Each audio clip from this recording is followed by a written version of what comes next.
안녕하세요. 닥터 꼬집입니다. 오늘은 치아 제식술 케이스에 대해서 한번 꼬집어 보려고 하는데요.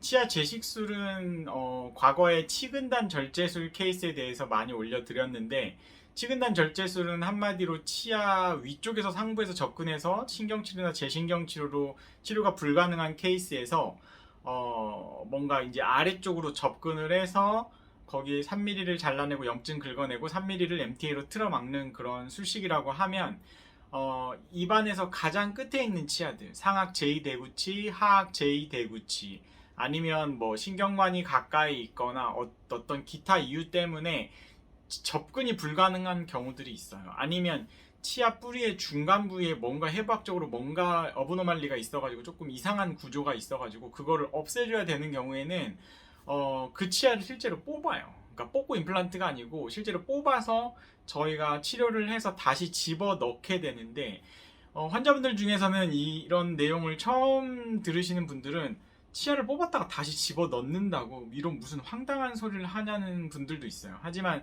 요새는 이제 워낙에 많은 정보들이 공개가 됐기 때문에 그런 술식이 있다는 걸 알고 그걸 받기 위해서 찾아오시는 분들도 있고, 그런 분들 같은 경우에는 거리가 중요하지 않은 것 같아요. 그래서 해외에서도 오시고 아니면 뭐 지방에서도 멀리서도 많이들 오고 계십니다.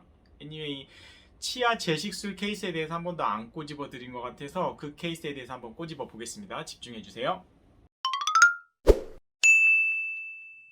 네, 왼쪽 아래 어금니를 뽑고 임플란트를 해야 한다고 들었는데 과연 이거를 살릴 수 있을까요? 라고 해서 저희 병원을 찾아오신 분이신데, 이 환자분이 이제 치아 재식술을 했고, 이거는 뭐 저희가 이제 저희 병원에서 늘상 강조하는 내치아 지키기 프로젝트의 일환으로 이런 수술을 미세현미경으로 하고 있어요. 그래서 환자분들이 제일 황당해하는 건 치아를 뽑았다가 다시 심기가 가능하다고, 이게 정말 가능해? 라고 이제 황당해들 하시는데, 애니웨이 중년의 여성분이 오셨어요. 근데 이 치아 뽑고 임플란트 해야 된다는 이야기를 들었대요. 근데 제가 봐도 별로 안 좋아요. 그러니까 앞쪽엔 잇몸뼈 레벨이 괜찮은데 이쪽 뒤에는 잇몸뼈 레벨이 안 좋고 뿌리 끝에 염증이 있고, 여기는 뭔가 신경관 자체가 아마 기형적인 형태로 보였어요. 기형적인 형태로. 그래서 이거를 갖다가 좀 뽑고 임플란트를 안 하고 최대한 살리고자 하는 의지가 강하셨기 때문에, 원칙은 일단은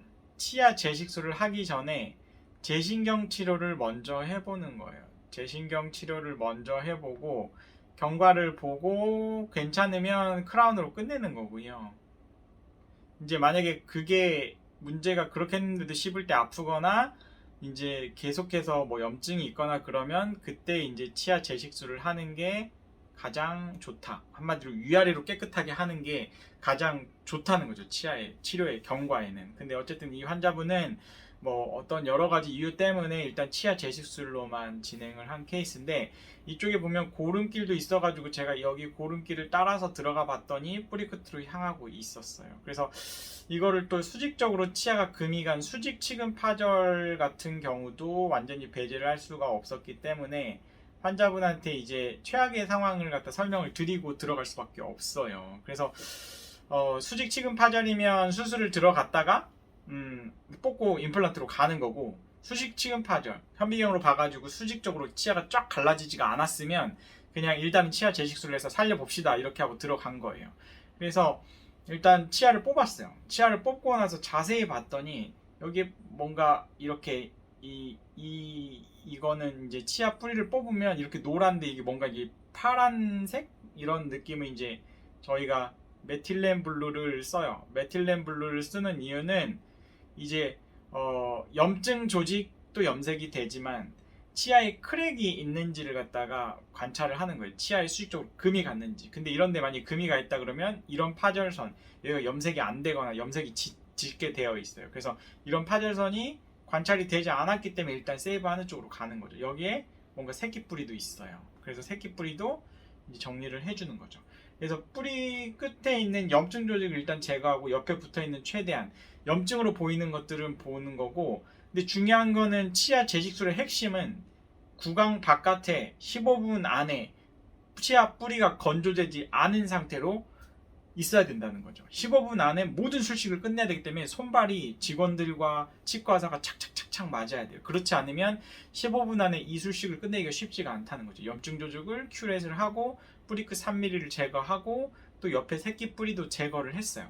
그래서 제거하고 이제 또다시 염색해서 보는 거예요. 그랬더니 신경치료가 여기도 있고 여기도 조금 이상하죠. 그래서 이제 이거를 갖다가 어차피 여기에 이제 그루브라는 걸로 연결이 되어 있기 때문에 이거를 쭉 해서 영어 스펠 C 모양, 여기가 이제 C 쉐입 근간인데 이걸 갖다 연결해서 이렇게 파준 거예요. 거꾸로 세균 염증 제거하고 끝에 3mm를 또 이렇게 제거한 거고, 마지막에 이제 MTA라는 재료 갖다가 이렇게 패킹을 해준 거죠. 꽉꽉꽉꽉 눌러서 꽉 채워준 거고, 그래야지만이 이게 MTA가 씻겨나가지 않고 워시아웃 되지 않고 나중에 유지가 된다 라고 보시면 될 것 같고, 새끼 뿌리도 제거를 했더니 이제 이쪽에 뭔가 약간 신경관처럼 있었어요. 그래서 여기도 파내고 여기도 마찬가지로 MTA로 이렇게 마감을 해준 거죠. 다른 분들은 이게 없는데 그냥 보이는 대로 제대로 살려드리기 위해서 치료를 한 거예요. 그런 다음에 뭐 이분은 뭐 10분 좀 넘게 걸렸어요. 10분 좀 넘게 걸려서 10분에서 15분 사이에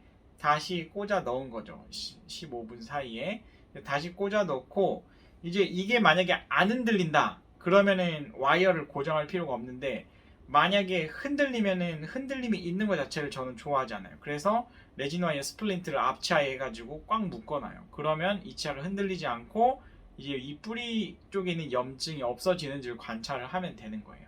자, 6개월 기다렸네요. 6개월을 기다렸더니 어떻죠? 여기에 있는 염증성으로 보이는 이 검은색이 없어졌죠. 이렇게 하얗게 차 올라온다는 거죠. 그래서 6개월 뒤에 벌써 이렇게 차 올라왔고, 환자분이 느끼는 증상은 없어요. 씹을 때 아픈 증상도 없기 때문에 이 치아를 왜 뽑아야 될까요? 이제는 뽑을 이유가 없는 거예요. 그래서 앞으로 이제 계속해서 쓰시면 될 것 같고, 다만 치아 제식술의 부작용이 뭐냐면, 대표적인 부작용은 치근이 흡수되는 거예요. 그러니까 아무리 저희가 조심스럽게 하기는 하지만 이 치아를 갖다가 뽑는 것 자체가 치아 세포, 치근의 세포에는 굉장히 안 좋은 영향을 주기 때문에, 이 치근의 세포들이 이제 트라우마를 받은 거니까 이 치근 세포에서 이게 치근이 점점점 흡수가 되는 것, 천천히 진행이 되거나, 아니면 여기 뼈세포가 이 치근을 갖다가 공격을 해서 점점점 치근을 갖다가 뼈로 바꾸는 대치성 흡수가 일어나기도 하거든요. 그래서 이런 것들은 꼭 6개월에 한 번씩은 오셔서 엑스레이를 찍고 검사를 하셔야 되세요. 만약에 염증성 흡수가 있다 그러면 그때는 어쩔 수 없이 발치 임플란트로 가는 거고요. 만약에 대치성 흡수가 있다 그러면 흔들리지 않고 그냥 쓸 수 있을 때까지 최대한 쓰다가 뽑고 임플란트 가시면 되는 거예요. 이 환자분 같은 경우에는 제 생각에는 뭐 다시 크라운 하시고 어쩌고 하시면은 그래도 최소한 10년, 20년 쓰지 않을까, 개인적으로 그렇게 생각을 하고, 나중에 임플란트 시기를 갖다 뒤로 많이 미뤘다는 것 자체만으로도 전 의미가 있는 술식이라고 생각을 합니다. 그래서 환자분들 중에서 치근단 절제술 아니면 치아 제식술에 대해서 고민을 하고 계시면 이번 케이스가 도움이 많이 되셨을 것 같고요. 이런 치아를 살리고자 하는 마인드, 그런 마인드를 가진 치과 의사를 주치로 가진 사람이랑 일단 뭐 싼 값에 빨리 뽑고 임플란트 하고 그냥 쓸 때까지 쓰다가 뽑고 임플란트 하시죠, 이런 마인드를 가진 치과 의사를 주치로 둔 분들이랑 나이가 60, 70, 80, 90 이렇게 됐을 때 과연 입안에 남아있는 치아의 개수가 달라지지 않을까요? 저는 개인적으로 그렇게 생각을 하고요. 그래서 제가 지치지 않는 한 내 치아 지키기 프로젝트는 계속해서 해 나갈 거고, 그런 마인드로 치료를 해 나가도록 하겠습니다. 앞으로도 좋은 영상 많이 올려드릴 테니까 치과 DM 닥터꼬집 좋아요와 구독 꼭 요청드립니다. 감사합니다.